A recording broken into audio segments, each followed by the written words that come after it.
सर्वनाम, सर्वनामाचे प्रकार कोणते आहेत?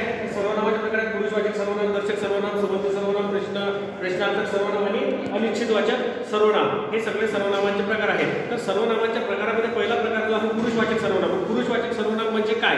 तर पुरुषवाचक सर्वनामाचे सुद्धा त्याच्यात उपप्रकार पडतात. 3 उपप्रकार आहेत. पहिला आहे प्रथम पुरुषवाचक सर्वनाम, द्वितीय पुरुषवाचक सर्वनाम आणि तृतीय पुरुषवाचक सर्वनाम. प्रथम पुरुषवाचक म्हणजे काय? तर ज्या वेळेस दोन व्यक्ती जर संभाषण करत असतील आणि दोन व्यक्ती संभाषण करत असताना पहिला व्यक्ती स्वतःसाठी ज्या सर्वनामाचा वापर करतो त्यालाच आपण प्रथम पुरुषवाचक सर्वनाम असे म्हणतो.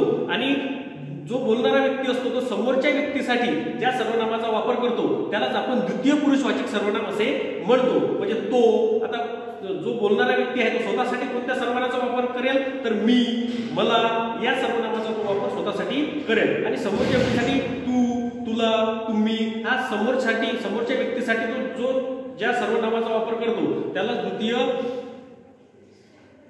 पुरुषवाचक सर्वनाम असं म्हणतात. आणि तृतीय पुरुषवाचक सर्वनाम म्हणजे की ज्या सर्वनामाचा वापर जो दोन व्यक्ती संभाषण करत आहेत ते एखाद्या तिसऱ्या व्यक्तीबद्दल जर बोलत असतील, तिसऱ्या व्यक्तीबद्दल जर सांगत असतील तर त्यालाच आपण म्हणतो तृतीय पुरुषवाचक सर्वनाम. म्हणजे तो कुठं गेलेला आहे, तो का स्कूलमध्ये आला नाही, तो बाजारला गेलेला आहे, म्हणजे जो व्यक्ती त्या ठिकाणी उपस्थित नाही आणि त्याच्याबद्दल आपण बोलत आहोत त्यालाच म्हणतात तृतीय पुरुषवाचक सर्वनाम. म्हणजे सर्वनामाचे 3 प्रकार, प्रथम पुरुषवाचक, द्वितीय पुरुषवाचक आणि तृतीय पुरुषवाचक. प्रथम म्हणजे ज्यावेळेस बोलणारा व्यक्ती जो आहे हा स्वतःसाठी ज्या सर्वनामाचा वापर करतो त्याला प्रथम पुरुषवाचक, आणि समोरच्या व्यक्तीसाठी ज्या सर्वनामाचा वापर करतो त्याला द्वितीय पुरुषवाचक, आणि तिसरा व्यक्ती ज्याच्या जो तिथे उपस्थित नाही पण त्याच्याबद्दल बोलले जाते त्याला एखाद्या सर्वनामाचा संबोध दिला जातो त्याला आपण तृतीय पुरुषवाचक सर्वनाम असे म्हणतो.